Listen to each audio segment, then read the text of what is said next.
Hey everyone, thanks again for tuning in this week for our Open Talks podcast. We have the distinct pleasure of hosting Irwin Devries, Interim Associate Vice President for Thompson Rivers University Open Learning.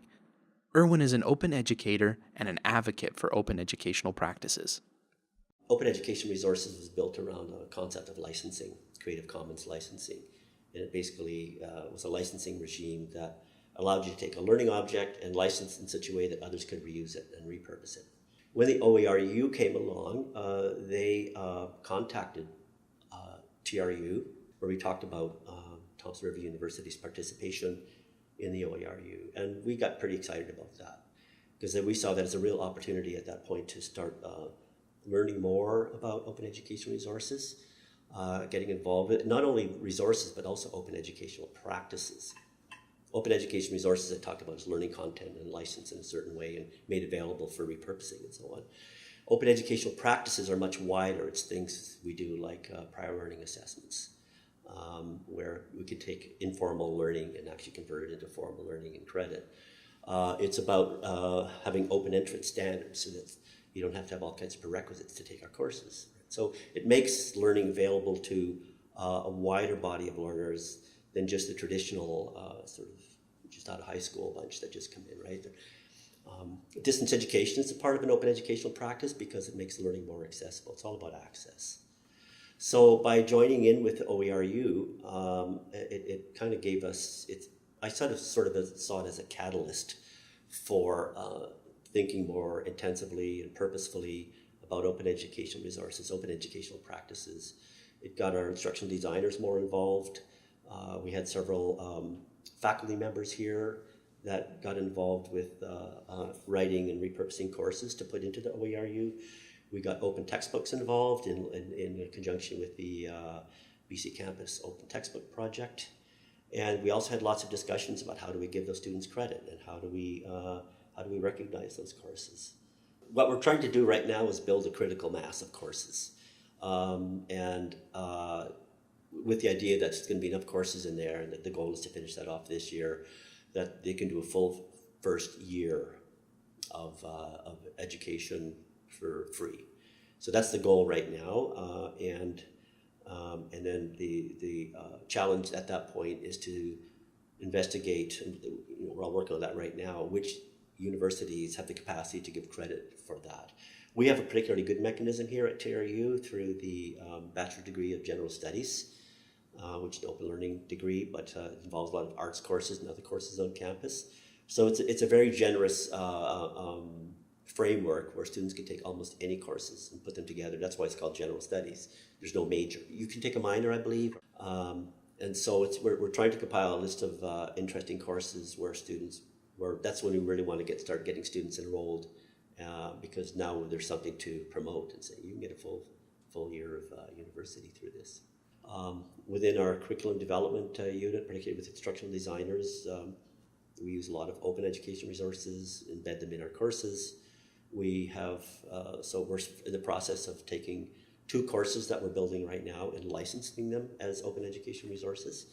And what was really interesting was the authors of those courses who advocated for that.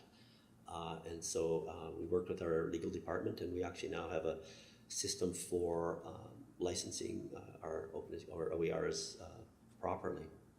So that I think that's been a lot of progress, and things keep rolling. It's pretty exciting. Do you think OERs could pose as a potential hurdle for the future financial sustainability of brick and mortar institutions? Yeah, well, I actually think it's quite the opposite. Because first of all, OERs can be used they don't have to be online. They can be used in a classroom setting, in blended learning or hybrid learning.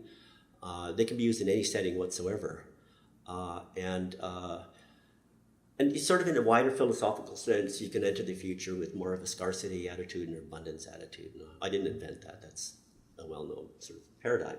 But the idea that that there's only so much to go around, and if we don't hang on to stuff tightly, we lose. The OER philosophy is more of an abundance concept that says the more you free, the more you try to open things up, the better things go, the more interest you will get. I think right now, the universities and other higher education institutions that find creative new ways of practicing, of open educational practices that have much more flexibility built in for students, so that students can study or work or travel and do all these things together and live a life wherever, there's definitely a place, and there always will be a place for kids to come out, I shouldn't say kids, but students to come out of high school and go to university and spend 3 or 4 years and just kind of, it's a maturation and socialization process. I did that, and I've never ever have given that up, but not everybody can do that. And more and more, there's a whole new body of learners who are, one of the terms is lifelong learners, but learners who are outside of that sort of that 18 to 24 bracket, and who are working or homebound or doing night shifts or wanting to upgrade their knowledge to get a degree or to enhance their career or to change their careers.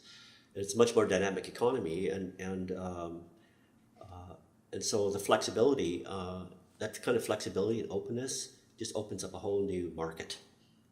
And the word market sounds a bit businesslike, but what I mean by that is there's a whole new opportunity to make your learning available to a much wider audience. The other aspect of it is, I think universities that don't mind stepping out and making a mark in this sort of this new dispensation, if I can use that word. I think they'll get attention, they'll get noticed, and I think they'll have an appeal to students who just want to break out of that traditional mode.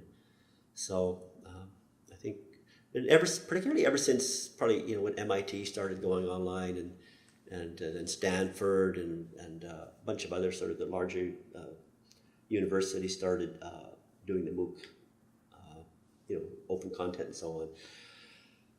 It gave a whole new attention, and there was the whole new Me Too thing. Now everybody wanted to be part of it. So there's kind of a new prestige, I think, attached to that kind of innovation. And I think as institutions of higher education, we just have to have the courage to step forward with this. And I personally think it's a recipe for success. And the focus all the time on in that environment, as opposed to the traditional university environment, is thinking about access. How do we bring learning to the learner rather than necessarily taking the learner to the learning? And so, if we find that right mix where there's both, I don't think we have to denigrate one modality of learning for others. I think they all have a validity, they all have a place, and so the underlying concept is to allow for more flexibility, so that learning just can be something that's there when you need it, when you want it. So where are they heading? I think where they're heading, or I hope where they're heading, is rather than still being something special that we always talk about, that it just becomes an ordinary part of our practice in the way we do other things. And so we're away from that yet. I think there are certain tools that we need, better search tools. Still hard, not always easy to find them. People need a better understanding of Creative Commons licensing. We have a lot of work to do yet on how to, when we create an open education resource, how to release it in a format that others can use to adapt, rather than sort of final files that, rendered files that you can't really edit or do anything with. Issues around how to maintain open courses, open textbooks, all that. But I guess what I see in the future is that it will become much more part of just our everyday practice, rather than something big and special and with big shiny lights around it. So to me, the ideal world would be that nobody even talks about it anymore. It's just like putting your shoes on in the morning. You just do it. Just is. Yeah.